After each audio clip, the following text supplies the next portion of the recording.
Meu Senhor e meu Deus, creio firmemente que estás aqui, que me vês, que me ouves. Adoro-te com profunda reverência. Peço perdão dos meus pecados e graça para fazer com fruto este tempo de oração. Minha Mãe Imaculada, São José, meu Pai e Senhor, anjo da minha guarda, intercedei por mim. Hoje a missa começa com um salmo. Diz assim: Vós, Senhor, me libertais dos inimigos. Vós me exaltais sobre os meus adversários.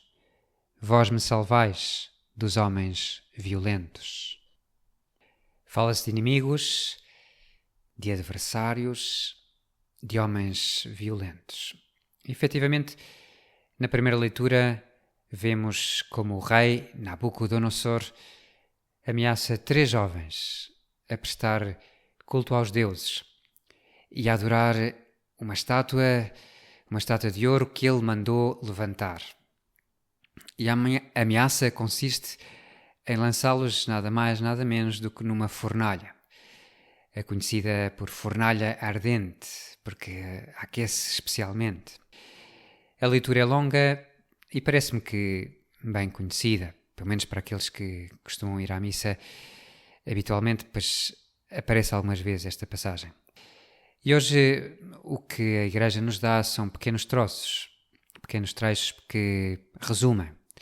Mas vê-se como, de facto, aqueles jovens se resistem, são lançados na fornalha ardente, mas Deus manda o seu anjo e ele protege-os, liberta-os, não sofrem nada no meio daquela fornalha.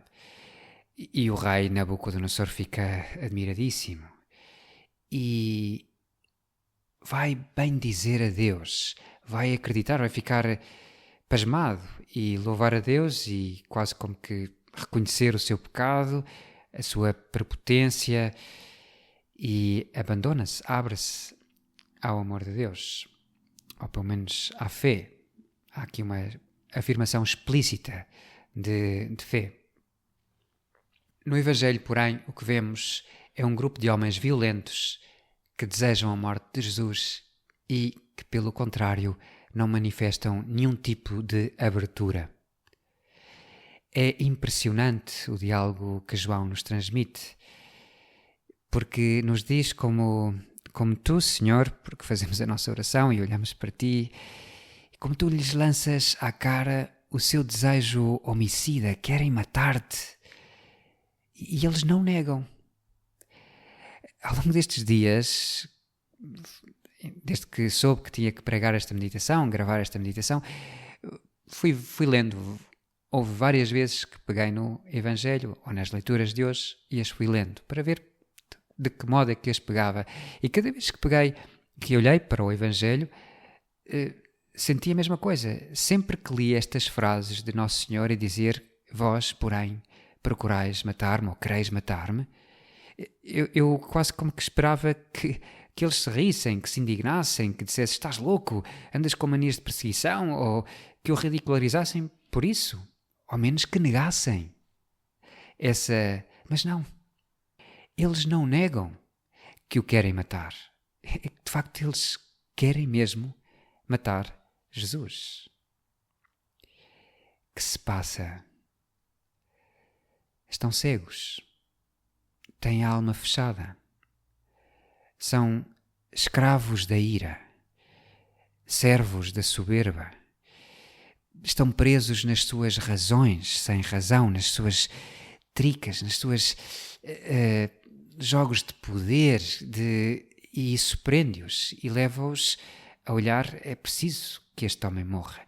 É preciso que este homem morra, porque senão tudo vai ruir, todo o nosso edifício, porque estão completamente presos por aquelas formas de pensar e não se abrem, veem milagres e ficam cegos.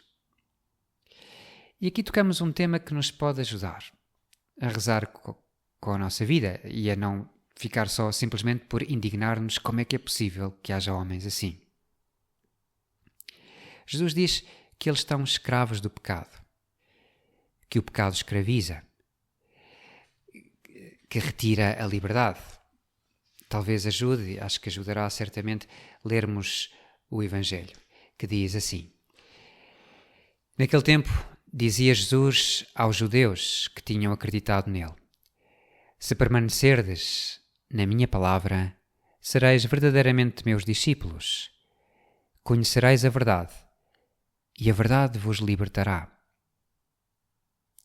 Eles respondem-lhe: Nós somos descendentes de Abraão e nunca fomos escravos de ninguém. Como é que tu dizes, ficareis livres? Respondeu Jesus: em verdade vos digo, todo aquele que comete o pecado é escravo. Muito curioso. Agora que lia o texto, e já tinha mais ou menos alinhavado umas ideias, mas dava-me conta de que nunca fomos escravos de ninguém, então a escravidão do Egito. Até neste ponto estão cegos. Mas pensava nisto que dizia Nosso Senhor ao princípio e que se pode dirigir claramente a cada um de nós. Se permanecerdes na minha palavra, sereis verdadeiramente meus discípulos. Conhecereis a verdade, e a verdade vos libertará.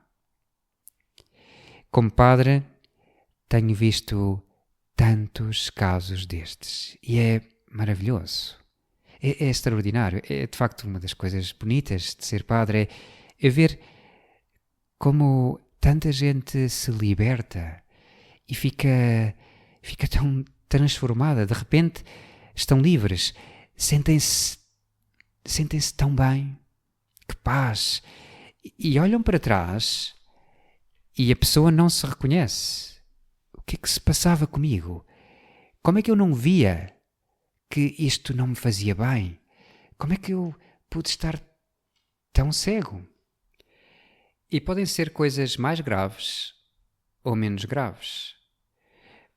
Uma incapacidade de perdoar que fecha o coração e que faz com que não se ouça nada, e nem razões, ou um vício que entra na nossa vida e para o qual que faz entrar nessa cegueira, numa forma de vida que nos escraviza, ou uma ganância, não sei, há tantas coisas que de repente, quando uma pessoa se abre a Deus, se abre à verdade, se ouvirdes, se permanecerdes na minha palavra, não é só ouvir, é ouvir e permanecer na palavra, aderir a ela. Sereis verdadeiramente meus discípulos, conhecereis a verdade, e a verdade vos libertará. Efetivamente, muitos desses casos transmitem uma alegria enorme, até ao olhar para a fé. Há um livro de Alessandra Borghese, já tem uns anos, em que ela intitula Com Olhos Novos. É mesmo isso. É um livro em que ela, depois de se converter, olha de uma maneira completamente diferente, com olhos novos, para aquelas coisas que até a irritavam. Como é que a igreja pode defender isto? Como é que pode dizer aquilo outro? Como é que, depois de estar perto de Jesus, depois de o amar, depois de o meter no coração, depois de começar a percorrer este caminho, sim, de cruz, mas em que o jugo é suave e a carga é leve, que espetáculo, que maravilha, como se vê com olhos novos tudo o resto e percebe-se, ok, isto não é fácil, como é que eu posso explicar isto? Mas já o experienciei, é libertador, é bom. Um caso paradigmático é o de Maria del Himalaia. Já falei aqui, e outro dos padres dos 10 minutos com Jesus já contou histórias destas. Era uma enfermeira que fazia muitos abortos, esteve muitos anos a trabalhar numa clínica abortiva e era muito boa profissional e vai se converter nos Himalaias. Mas o que me lembro é do meu pai, depois de partilhar isto com o meu pai, lembrava-me de ele dizer: já viste o olhar dela? Um olhar, ela está a partilhar toda a sua conversão, o que aconteceu com ela, a misericórdia de Deus para consigo e a liberdade que ela dá. Ficareis livres, conhecereis a verdade e a verdade vos libertará. Realmente é uma mulher diferente, com um olhar de amor, de paz, extraordinário. Pois pedimos ajuda à nossa Mãe do Céu para permanecermos na palavra do Senhor, para conhecermos, sermos verdadeiramente discípulos do seu Filho, conhecermos a verdade e nos deixarmos libertar por ela. Dou-te graças, meu Deus, pelos bons propósitos, afetos e inspirações que me comunicaste nesta meditação. Peço-te ajuda para os pôr em prática. Minha Mãe Imaculada, São José, meu Pai e Senhor, anjos da minha guarda, intercedei por mim.